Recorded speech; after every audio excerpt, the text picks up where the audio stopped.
I am what I profess to be, a writer of weird fiction. Since earliest childhood I have been enthralled by the cryptic fascination of the unknown and the unguessable.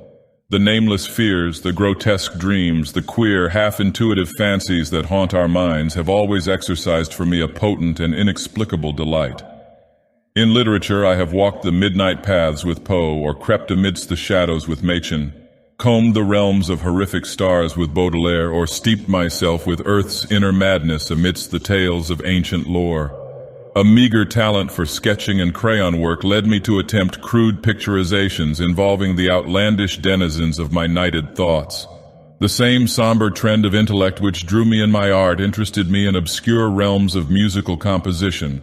The symphonic strains of the Planet Suite and the like were my favorites. My inner life soon became a ghoulish feast of eldritch, tantalizing horrors. My outer existence was comparatively dull. As time went on, I found myself drifting more and more into the life of a penurious recluse, a tranquil philosophical existence amidst a world of books and dreams. A man must live. By nature constitutionally and spiritually unfitted for manual labor, I was at first puzzled about the choice of a suitable vocation. The depression complicated matters to an almost intolerable degree, and for a time I was close to utter economic disaster. It was then that I decided to write. I procured a battered typewriter, a ream of cheap paper, and a few carbons. My subject matter did not bother me. What better field than the boundless realms of a colorful imagination? I would write of horror, fear, and the riddle that is death. At least in the callowness of my unsophistication, this was my intention. My first attempt soon convinced me how utterly I had failed. Sadly, miserably, I fell short of my aspired goal. My vivid dreams became on paper merely meaningless jumbles of ponderous adjectives, and I found no ordinary words to express the wondrous terror of the unknown. My first manuscripts were miserable and futile documents, the few magazines using such material being unanimous in their rejections. I had to live. Slowly but surely I began to adjust my style to my ideas. Laboriously I experimented with words, phrases, sentence structure. It was work, and hard work at that. I soon learned to sweat. At last, however, one of my stories met with favor, then a second, a third, a fourth. Soon I had begun to master the more obvious tricks of the trade, and the future looked brighter at last. It was with an easier mind that I returned to my dream life and my beloved books. My stories afforded me a somewhat meager livelihood, and for a time this sufficed. But not for long. Ambition, ever an illusion, was the cause of my undoing. I wanted to write a real story, not the stereotyped, ephemeral sort of tale I turned out for the magazines, but a real work of art. The creation of such a masterpiece became my ideal. I was not a good writer, but that was not entirely due to my errors in mechanical style. It was, I felt, the fault of my subject matter. Vampires, werewolves, ghouls, mythological monsters, these things constituted material of little merit. Commonplace imagery, ordinary adjectival treatment, and a prosaically anthropocentric point of view were the chief detriments to the production of a really good weird tale. I must have new subject matter, truly unusual plot material. If only I could conceive of something that was teratologically incredible. I longed to learn the songs the demons sing as they swoop between the stars, or hear the voices of the olden gods as they whisper their secrets to the echoing void. I yearned to know the terrors of the grave, the kiss of maggots on my tongue, the cold caress of a rotting shroud upon my body. I thirsted for the knowledge that lies in the pits of mummied eyes, and burned for wisdom known only to the worm. Then I could really write, and my hopes be truly realized. I sought a way. Quietly I began a correspondence with isolated thinkers and dreamers all over the country. There was a hermit in the western hills, a savant in the northern wilds, a mystic dreamer in New England. It was from the latter that I learned of the ancient books that hold strange lore. He quoted guardedly from the legendary Necronomicon and spoke timidly of a certain book of Avon that was reputed to surpass it in the utter wildness of its blasphemy. He himself had been a student of these volumes of primal dread, but he did not want me to search too far. He had heard many strange things as a boy in witch-haunted Arkham, where the old shadows still leer and creep, and since then he had wisely shunned the blacker knowledge of the forbidden. At length, after much pressing on my part, he reluctantly consented to furnish me with the names of certain persons he deemed able to aid me in my quest. He was a writer of notable brilliance and wide reputation among the discriminating few, and I knew he was keenly interested in the outcome of the whole affair. As soon as his precious list came into my possession, I began a widespread postal campaign in order to obtain access to the desired volumes. My letters went out to universities, private libraries, reputed seers, and the leaders of carefully hidden and obscurely designated cults.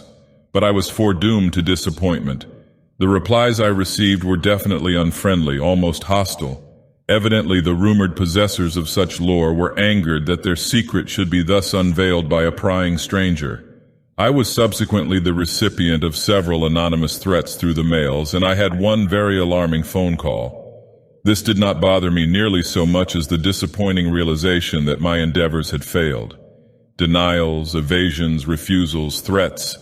These would not aid me. I must look elsewhere. The bookstores. Perhaps on some musty and forgotten shelf I might discover what I sought. Then I began an interminable crusade. I learned to bear my numerous disappointments with unflinching calm. Nobody in the common run of shops seemed ever to have heard of the frightful Necronomicon, the evil Book of Abon, or the disquieting Cultes de Ghoul. Persistence brings results. In a little old shop on South Dearborn Street, amidst dusty shelves seemingly forgotten by time, I came to the end of my search. There, securely wedged between two century-old editions of Shakespeare, stood a great black volume with iron facings. Upon it, in hand-engraved lettering, was the inscription De Vermis Mysterious, or Mysteries of the Worm. The proprietor could not tell how it had come into his possession. Years before, perhaps, it had been included in some second-hand job lot. He was obviously unaware of its nature, for I purchased it with $1 bill. He wrapped the ponderous thing for me, well pleased at this unexpected sale, and bade me a very satisfied good day. I left hurriedly, the precious prize under my arm. What a find! I had heard of this book before. Ludwig Prynne was its author, who had perished at the inquisitorial stake in Brussels when the witchcraft trials were at their height. A strange character, alchemist, necromancer, reputed mage, he boasted of having attained a miraculous age when he at last suffered a fiery immolation at the hands of the secular arm. He was said to have proclaimed himself the sole survivor of the ill-fated Ninth Crusade, exhibiting as proof certain musty documents of attestation. It is true that a certain Ludwig Prynne was numbered among the gentlemen retainers of Montserrat in the olden chronicles, but the incredulous branded Ludwig as a crack-brained impostor, though perchance a lineal descendant of the original warrior. Ludwig attributed his sorcerous learning to the years he had spent as a captive among the wizards and wonder-workers of Syria, and glibly he spoke of encounters with the jinns and efreets of elder Eastern myth. He is known to have spent some time in Egypt, and there are legends among the Libyan dervishes concerning the old seer's deeds in Alexandria. At any rate, his declining days were spent in the Flemish lowland country of his birth, where he resided, appropriately enough, in the ruins of a pre-Roman tomb that stood in the forest near Brussels. Ludwig was reputed to have dwelt there amidst a swarm of familiars and fearsomely invoked conjurations. Manuscripts still extant speak of him guardedly as being attended by invisible companions and star-sent servants. Peasants shunned the forest by night, for they did not like certain noises that resounded to the moon, and they most certainly were not anxious to see what worshipped at the old pagan altars that stood crumbling in certain of the darker glens. Be that as it may, these creatures that he commanded were never seen after Prynne's capture by the inquisitorial minions. Searching soldiers found the tomb entirely deserted, though it was thoroughly ransacked before its destruction. The supernatural entities, the unusual instruments and compounds, all had most curiously vanished. A search of the forbidding woods and a timorous examination of the strange altars did not add to the information. There were fresh bloodstains on the altars and fresh bloodstains on the rack, too, before the questioning of Prynne was finished. A series of particularly atrocious tortures failed to elicit any further disclosures from the silent wizard, and at length the weary interrogators ceased and cast the aged sorcerer into a dungeon. It was in prison, while awaiting trial, that he penned the morbid, horror-hinting lines of De Vermis Mysterious, known today as Mysteries of the Worm. How it was ever smuggled through the alert guards is a mystery in itself, but a year after his death it saw print in Cologne. It was immediately suppressed, but a few copies had already been privately distributed. These in turn were transcribed, and although there was a later censored and deleted printing, only the Latin original is accepted as genuine. Throughout the centuries, a few of the elect have read and pondered on its lore.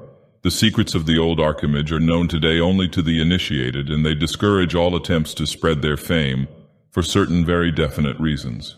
This, in brief, was what I knew of the volume's history at the time it came into my possession. As a collector's item alone, the book was a phenomenal find, but on its contents I could pass no judgment. It was in Latin. Since I can speak or translate only a few words of that learned tongue, I was confronted by a barrier as soon as I opened the musty pages. It was maddening to have such a treasure trove of dark knowledge at my command and yet lack the key to its unearthing. For a moment I despaired, since I was unwilling to approach any local classical or Latin scholar in connection with so hideous and blasphemous a text. Then came an inspiration. Why not take it east and seek the aid of my friend? He was a student of the classics and would be less likely to be shocked by the horrors of Prynne's baleful revelations. Accordingly, I addressed a hasty letter to him and shortly thereafter received my reply. He would be glad to assist me. I must by all means come at once. Providence is a lovely town. My friend's house was ancient and quaintly Georgian. The first floor was a gem of colonial atmosphere. The second, beneath antique gables that shadowed the enormous window, served as a workroom for my host. It was here that we pondered that grim, eventful night last April. Here beside the open window that overlooked the azure sea. It was a moonless night, haggard and wan, with a fog that filled the darkness with bat-like shadows.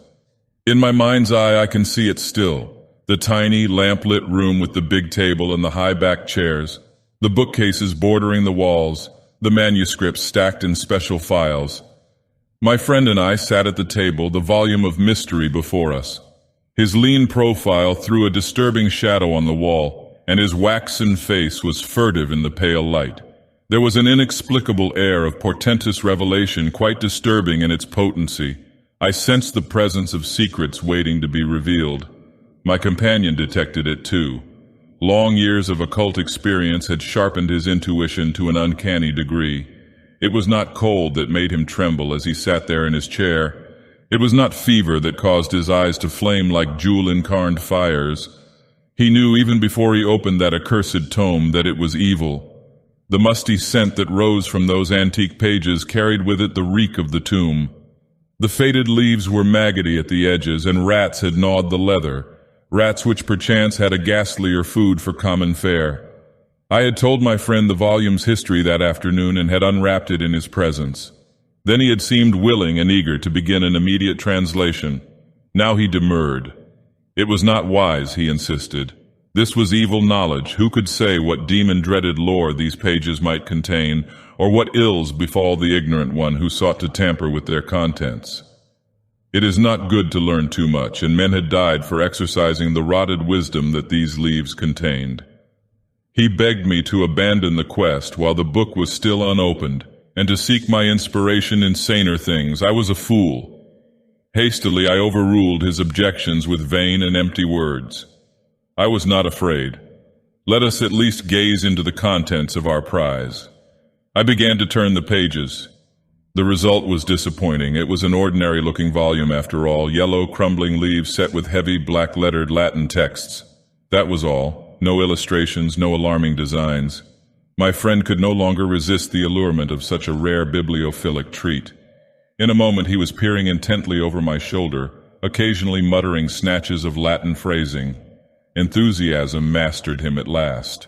Seizing the precious tome in both hands, he seated himself near the window and began reading paragraphs at random, occasionally translating them into English. His eyes gleamed with a feral light. His cadaverous profile grew intent as he pored over the moldering runes. Sentences thundered in fearsome litany, then faded into tones below a whisper as his voice became as soft as a viper's hiss. I caught only a few phrases now, for in his introspection he seemed to have forgotten me. He was reading of spells and enchantments. I recall allusions to such gods of divination as Father Yig, Dark Han, and serpent-bearded Byatis. I shuddered, for I knew these names of old, but I would have shuddered more had I known what was yet to come. It came quickly. Suddenly he turned to me in great agitation, and his excited voice was shrill. He asked me if I remembered the legends of Prin's sorcery and the tales of the invisible servants he commanded from the stars. I assented, little understanding the cause of his sudden frenzy. Then he told me the reason. Here, under a chapter on familiars, he had found an orison or spell, perhaps the very one Prin had used to call upon his unseen servitors from beyond the stars. Let me listen while he read. I sat there dully, like a stupid, uncomprehending fool. Why did I not scream, try to escape, or tear that monstrous manuscript from his hands? Instead, I sat there while my friend, in a voice cracked with unnatural excitement, read in Latin a long and sonorously sinister invocation. Tibi magnum in nominandum signa stellarum nigrarum et buffoniformis sadoque sigillum. The croaking ritual proceeded, then rose on wings of nighted, hideous horror. The words seemed to writhe like flames in the air, burning into my brain. The thundering tones cast an echo into infinity beyond the farthermost star. They seemed to pass into primal and undimensioned gates, to seek out a listener there and summon him to earth. Was it all an illusion? I did not pause to ponder, for that unwitting summons was answered. Scarcely had my companion's voice died away in that little room before the terror came. The room turned cold. A sudden wind shrieked in through the open window, a wind that was not of earth. It bore an evil bleating from afar, and at the sound my friend's face became a pale white mask of newly awakened fear. Then there was a crunching at the walls, and the window ledge buckled before my staring eyes. From out of the nothingness beyond that opening came a sudden burst of lubricious laughter, a hysterical cackling born of utter madness. It rose to the grinning quintessence of all horror, without mouth to give it birth. The rest happened with startling swiftness. All at once my friend began to scream as he stood by the window, scream and claw wildly at empty air. In the lamplight I saw his features contort into a grimace of insane agony. A moment later his body rose unsupported from the floor and began to bend outward to a backbreaking degree. A second later came the sickening grind of broken bones. His form now hung in midair, the eyes glazed and the hands clutching convulsively as if at something unseen. Once again there came the sound of maniacal tittering, but this time it came from within the room. The stars rocked in red anguish, the cold wind gibbered in my ears. I crouched in my chair, my eyes riveted on that astounding scene in the corner. My friend was shrieking now, his screams blended with that gleeful, atrocious laughter from the empty air. His sagging body, dangling in space, bent backward once again as blood spurted from the torn neck, spraying like a ruby fountain. That blood never reached the floor. It stopped in midair as the laughter ceased, and a loathsome sucking noise took its place. With a new and accelerated horror, I realized that that blood was being drained to feed the invisible entity from beyond. What creature of space had been so suddenly and unwittingly invoked? What was that vampiric monstrosity I could not see? Even now, a hideous metamorphosis was taking place. The body of my companion became shrunken, wizened, lifeless. At length it dropped to the floor and lay nauseatingly still. But in midair another and a ghastlier change occurred. A reddish glow filled the corner by the window, a bloody glow. Slowly but surely the dim outlines of a presence came into view, the blood-filled outlines of that unseen Shambler from the stars. It was red and dripping, an immensity of pulsing, moving jelly, a scarlet blob with myriad tentacular trunks that waved and waved. There were suckers on the tips of the appendages, and these were opening and closing with a ghoulish lust. The thing was bloated and obscene, a headless, faceless, eyeless bulk with the ravenous maw and titanic talons of a starborn monster. The human blood on which it had fed revealed the hitherto invisible outlines of the feaster. It was not a sight for sane eyes to see. Fortunately for my reason, the creature did not linger. Spurning the dead and flabby corpse-like thing on the floor, it purposely seized the opening. There it disappeared, and I heard its far-off derisive laughter floating on the wings of the wind as it receded into the gulfs from whence it had come. That was all. I was left alone in the room with the limp and lifeless body at my feet. The book was gone, but there were bloody prints upon the wall, bloody swaths upon the floor, and the face of my poor friend was a bloody death's head leering up at the stars. For a long time I sat alone in silence before I set to fire that room and all it contained. After that I went away laughing, for I knew that the blaze would eradicate all trace of what remained. I had arrived only that afternoon, and there was none who knew, and none to see me go, for I departed ere the glowing flames were detected. I stumbled for hours through the twisted streets and quaked with renewed and idiotic laughter as I looked up at the burning, ever-gloating stars that eyed me furtively through wreaths of haunted fog. After a long while I became calm enough to board a train. I have been calm throughout the long journey home and calm throughout the penning of this screed. I was even calm when I read of my friend's curious accidental death in the fire that destroyed his dwelling. It is only at nights when the stars gleam that dreams return to drive me into a gigantic maze of frantic fears. Then I take to drugs, in a vain attempt to ban those leering memories from my sleep. But I really do not care, for I shall not be here long. I have a curious suspicion that I shall again see that Shambler from the stars. I think it will return soon without being resummoned, and I know that when it comes it will seek me out and carry me down into the darkness that holds my friend. Sometimes I almost yearn for the advent of that day, for then I shall learn once and for all the mysteries of the worm,